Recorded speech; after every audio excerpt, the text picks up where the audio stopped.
kok dirusuhi.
ngrungokke suarane Mbak Sulis karo ngangen-ngangen anak lanang Le nyekel wis ketok ana undak-undakane iki nyicil marem. Nah.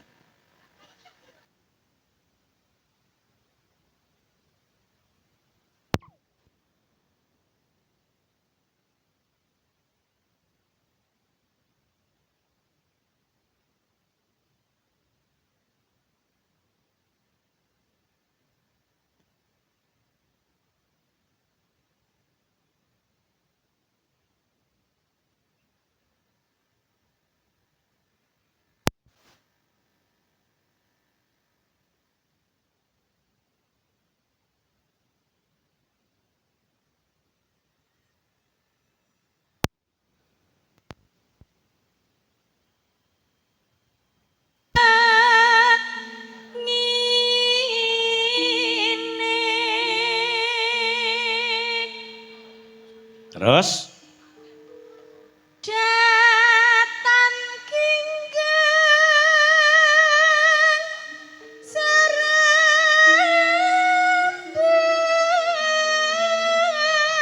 Datan ginggang sarambut. Tegese yang diparane kuwi mung tansah sak keloron. Dadi ning ndi wae tindak iki diderekke, moh pisah ngono. Nggih, mila Ibu nggih nderek terus nggih, Pak. Modar sampeyan masih yo nderek terus. Nggih. Aja nganti ra nderek. Niki enten sing live TikTok toh, Mas. Ya ampun, jangan lupa di-tap-tap layarnya ya, Mas. Waduh. Ya. Gak usah ngirimi paus, Mas. Pausnya seneng kene. Iya. Gak usah. Angger ketok paus pipit ketok, ya. Paus wis ning kene kok kirim paus ki nggih apa? Ya. Lamun aduh caketing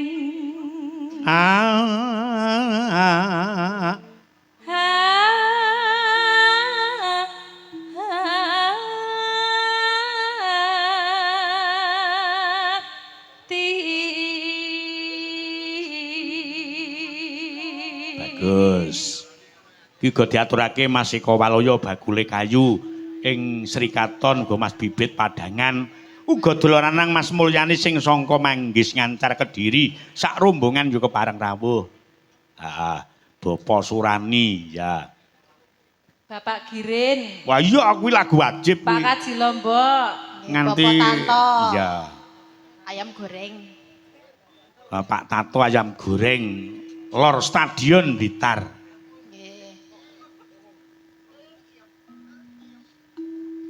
Yen cedak tansah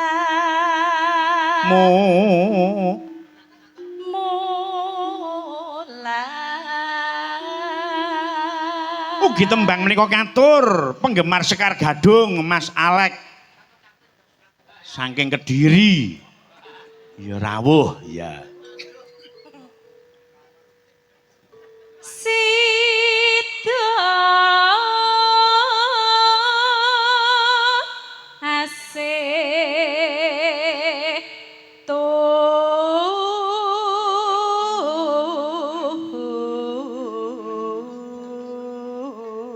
ugi Bapak Nurkolis, Bapak Sehat uga kepareng rawuh. Ya. Nggih ugi niki wau saking Bojonegoro Bapak Cep ugi kinten salam kagem Bapak Minto. Matur suwun ugi Mas Agus ingkang sangka Bangilan. Pindha mimi hamintuna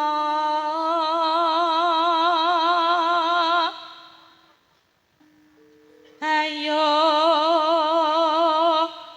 bareng kang Hanetepi wajib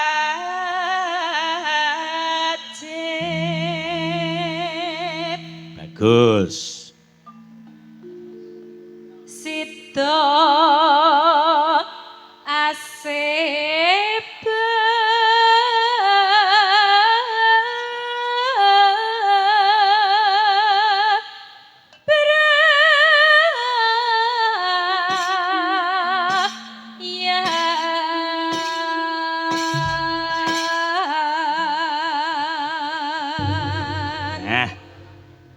Mbak Sulis uga Mbak Pipit tembang menika kula aturaken dhateng Mbak Kinanti ingkang saking Solo. Niki nggih kepareng mirsani langsung saking dalem Solo. Mugi dipun paringi karahayon kawidadan lan kawilujengan Mbak Kinanti. Yo, kaya ngapa tembange sak pupuh bablaske suwe ora jamu ya. Aku kang setya setuhu wit biyen nganti saiki Yo yo yo yo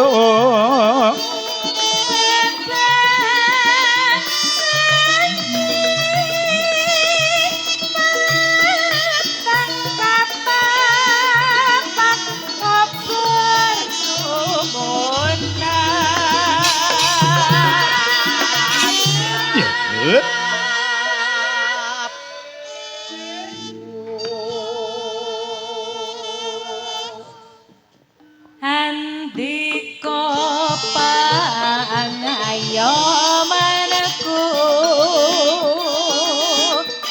lahir batin kuwas nyata yo yo yo bangsa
mula pancen tembang Lestari iki dadi pengarep-arepene sabarang titah kok, Nduk. Wong yang nggere omah-omah wis diarani Lestari iki tegese wis sukses limbangun Bali Wisma. Mugi antuk berkah ing widi